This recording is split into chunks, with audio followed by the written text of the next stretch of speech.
camp. Because that's what it's all about, folks, you know. And pay attention to what's going on because, you know, we're heading for a situation of massive food shortages, as I said, and the second wave. And the second wave, the lockdown is going to be far more extreme than the lockdown that we've just allowed ourselves to go through if we don't start pushing back now and realising that this social distancing, this social isolation, all the stuff to do, they wouldn't have gone to all the trouble to put all these marks on the shopping centre floors and all these lines and all these crosses everywhere if it was just a temporary thing, folks. All these surveillance that they're rolling out, heat sensors that they're rolling out in supermarkets now, heat sensors in shopping malls. When our visitors arrive at site, there'll be 4 triggered doors that will be operational. We'll have a security presence and some customer service personnel that will be able to assist any needs of the customer. Good morning, welcome to Into Lakeside. We're going to utilise technology to track the amount of people that come backwards and forwards out of our centre, and through that information and through our heat mapping service we'll be able to monitor where they're going once they're in the centre. Whoa. Oh, hold up there, Chief. What did you just say? I just want to clarify that.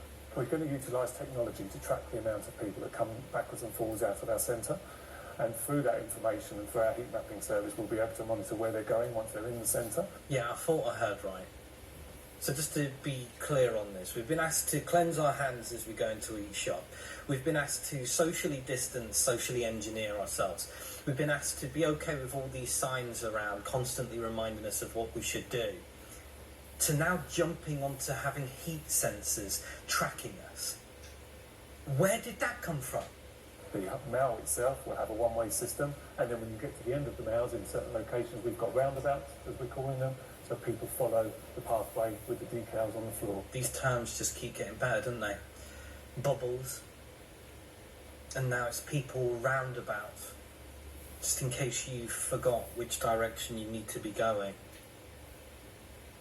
What does it remind you of?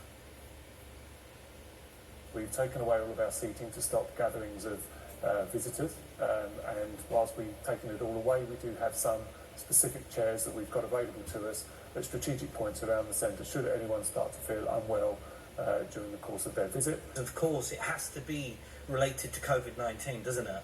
People don't just get unwell anymore, especially when you're in a shopping centre or around other people. No, it's not just about feeling a little bit lightheaded from maybe not having some lunch or something like that. No, you've got seating areas now, because if you start to feel unwell, it has to be related to COVID-19. Outside each store, we put some graphics on the floor that say a starting point, and then we put 2 metre distancing measures in there, and then we're working in conjunction with each store so they will manage their queues from the front as a one-in, one-out system.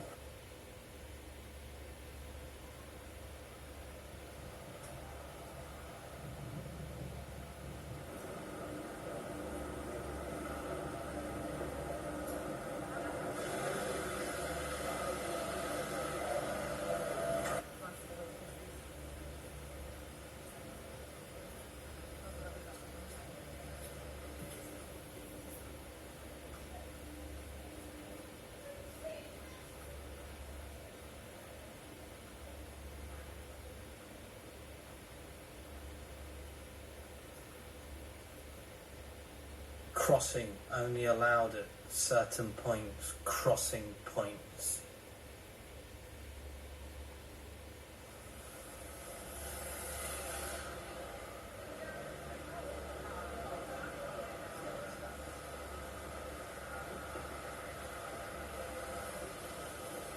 You can shove this stuff where the sun don't shine. I'm certainly not rewarding this socially engineered environment with my money. I'm not fueling it. I won't be visiting these places and spending my money there. It just won't happen. And until enough people start to understand and recognise that that's how it works, that money makes the world go round, then these measures will continue to be enforced. But while they have heat tracking sensors and whatever else that they've got going on at the minute, who knows where that information's going, who knows what information they've got. While all this still continues to exist, you can forget about getting my money. It really, really is as simple as that. So keep doing it, and if enough of us don't spend in these places, then they'll soon get the message. One way walking in shopping malls, you've got to walk in one way and stay on one side of the... Are you serious? You know, you've got to break all of these rules, folks, because they're just rules. They're not legislation, they're just rules. And if you allow them to continue, then it's just going to get worse and worse and worse. Once this goes in play and people don't push back, if people can't see how they're being corralled and led and made to walk around like sheep and cover their faces with masks and can't see there's anything wrong with it and think any of this is being done for their safety or for their health, I don't know, folks, they've got rocks in their heads.